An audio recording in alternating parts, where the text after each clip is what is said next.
এবিভিপির রাজ্যভিত্তিক অধিবেশনে যোগ দিতে শুক্রবার ধর্মনগরে আসলেন রাজ্যপাল ইন্দ্রসেনা রেড্ডি নাল্লু।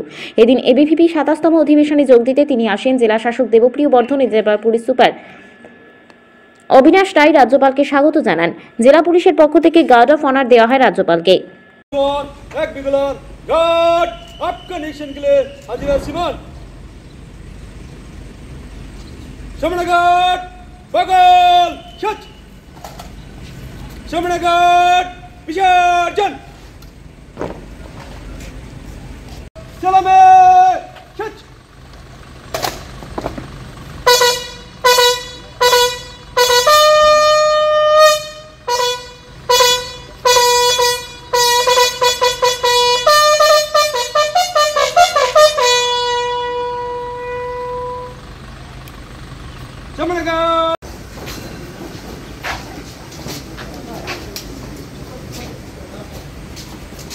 কদমতলা থেকে ভানুচন্দ্রের রিপোর্ট, ত্রিপুরা পাইওনিয়ার।